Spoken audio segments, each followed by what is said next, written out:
Anda kembali di Sindo Today, pemirsa. Ketegangan geopolitik yang memanas antara Iran dan Israel mendorong pemerintah Indonesia mengambil langkah cepat untuk melindungi warganya. Gelombang pertama sebanyak 29 WNI yang dievakuasi dari Iran melalui Azerbaijan.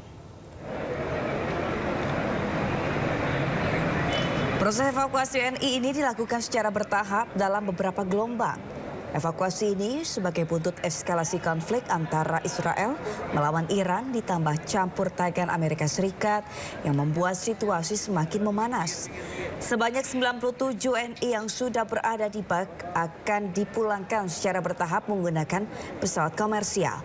Sementara untuk tahap pertama, 29 WNI akan tiba di Bandara Soekarno-Hatta Selasa sore.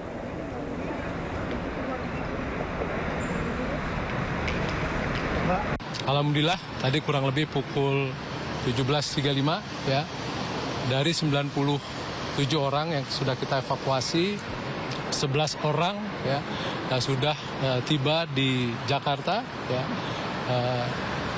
Mereka berasal dari dua provinsi ya, Provinsi Jawa Timur dan Provinsi Kalimantan Timur ya. Alhamdulillah mereka dalam keadaan sehat meskipun kita tahu perjalanan yang ditempuh oleh saudara-saudara kita sangat panjang ya, sejak tanggal 20 yang lalu mereka sudah kita keluarkan dari Iran. Beberapa hari mereka menunggu di Baku ya untuk menunggu penjadwalan penerbangan ke Jakarta, ke Indonesia.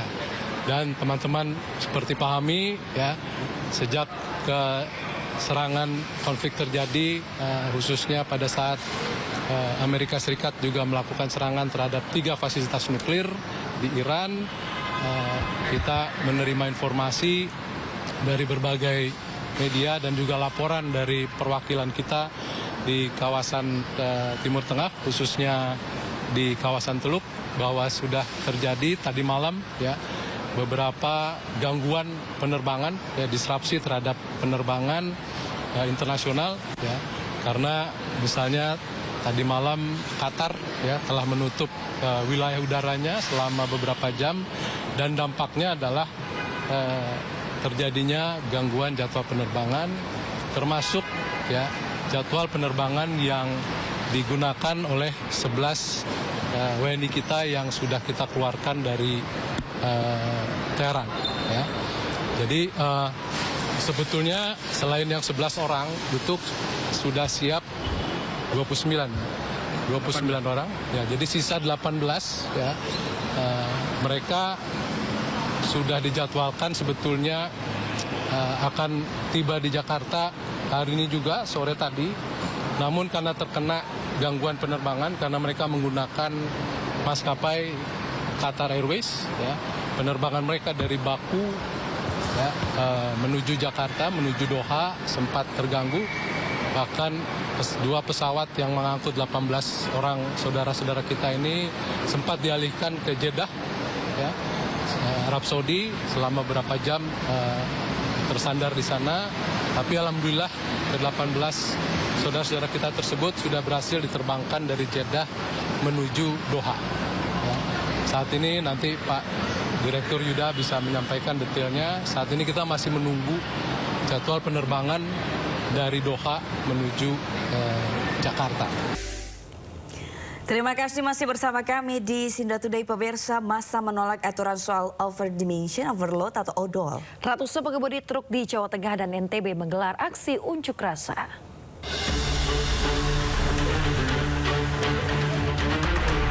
Ratusan pengemudi menggelar aksi demonstrasi menolak aturan soal overdimension overload atau odol. Mereka meminta Dishub Jateng menandatangani surat tuntutan yang berisi 16 poin. Jalur Pantura Semarang sempat lumpuh beberapa jam saat pengemudi memblokir jalan.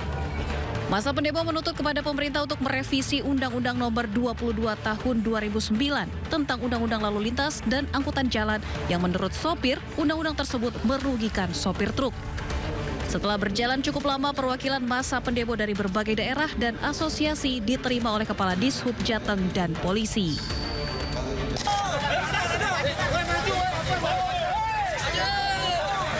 Ratusan sopir truk angkutan juga memblokir jalan utama arah bandara dan pelabuhan Lombok Barat, Nusa Tenggara Barat, tolak aturan overdimension overload. Selain membuat akses jalan lumpuh, aksi sopir truk juga nyaris ricuh. Mereka melakukan sweeping kepada truk dan angkutan logistik yang baru keluar dari pelabuhan. Tak hanya itu, aksi sopir truk yang memblokade jalan juga membuat sebuah ambulans terjebak. Para wisatawan pun tak bisa melintas akibat blokade jalan ini. Jalur arah bandara dan pelabuhan lumpuh total hingga polisi meminta para sopir truk segera membuka blokade jalan. Dari Semarang, Jawa Tengah dan Lombok Barat, Nusa Tenggara Barat, Tim Liputan iNews melaporkan. Dan pemirsa, akibat cuaca buruk dan demo, sopir truk soal aturan odol membuat harga cabai rawit dan cabai merah keriting mengalami kenaikan. Apakah benar faktor tersebut membuat kenaikan harga cabai dan sembako lain? Sudah ada Jessica Winoto dan juru kamera Damar Wicaksono yang pagi ini sudah ada di Pasar Johar Baru, Jakarta Pusat. Selamat pagi Jessica, berapa harga cabai pagi ini di sana? Ya, selamat pagi Sabrina, Yasmin dan juga pemirsa. Untuk harga cabai saat ini memang sudah mengalami penurunan. Yang mana kemarin sempat 3 hari berturut-turut ini sempat naik hingga Rp100.000. Dan memang ini kenaikan terjadi karena imbas dari demo odol atau demo zero over dimension overload yang terjadi di berbagai daerah yang dilakukan oleh dari supir-supir truk. Dan memang kemarin informasinya juga bahwa harga cabai, harga daun bawang ini sempat naik hingga 50%. Dan untuk mengetahui lebih lanjut, Sabrina, Yasmin dan juga pemirsa, kita sudah bersama dengan salah satu penjual yang ada di sini, yaitu halo Bapak. Bapak namanya siapa? Halo, Bapak Muhammad Zainuddin. Oke, Bang, ini kita mau tanya nih Bang.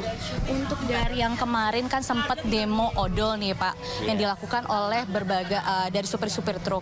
Nah, ini katanya sempat kemarin naik harganya sampai 50%, gimana Pak? Boleh diceritain nggak Pak? Oh iya, itu mungkin itu jadi dari demo dari apa tadi ya Pak sopir truk itu jadi otomatis berefek sama distribusi untuk masuk ke Jakarta untuk menyediakan barang-barang. Dari otomatis hukum pasar karena pasokannya tersendat dan berkurang, untuk itu mempengaruhi harga, jelas signifikan sekali harganya naiknya gitu. Oke Pak, kita mau tanya juga Pak, untuk terkait dari harga cabai rawit merah, cabai keriting, cabai rawit hijau, daun bawang sekalipun yang biasanya rendah harganya ya.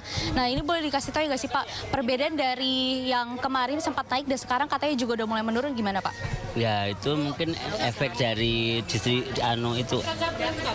akar masalahnya dari demo itu tadi. Jadi efeknya mungkin jadi sampai ke beberapa waktu pas hari hanya 3 hari 19, 20, 21 itu juga efeknya nggak langsung, walaupun di tanggal 22 itu jadi nggak langsung ke kembali semula, jadi step by step turunnya gitu loh Kak ya. Jadi kemarin sebelumnya harga rawit merah dari sebelum ada demo itu harga sekitar 60-70, itu setelah ada demo itu bisa mencapai harga 100.000.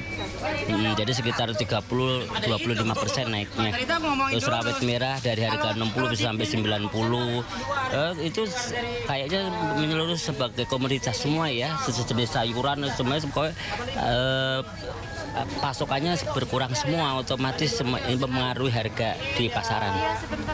Oke, untuk sekarang harganya udah mulai turun Pak, berapa tuh Pak jadinya? Alhamdulillah udah sedikit demi sedikit, jadi bisa kembali normal lagi dan bisa beraktivitas semua, jadi ibu-ibu juga agak lega gitu. Itu Pak, harapan sebagai itu tuh dalam kejaksanaan pemerintah harus ke lapangan dan ntar bagaimana akibatnya buat masyarakatnya. Jadi kalau mengambil kebijaksanaan, jadi tolong dilibatkan dari masyarakat, jadi bisa, jadi masyarakat itu jadi bisa disosialisasikan dengan pelan-pelan, jadi bisa mengantisipasi akibat dari kebijaksanaan itu gitu. Terima kasih banyak Bapak atas informasinya, sama-sama kembali.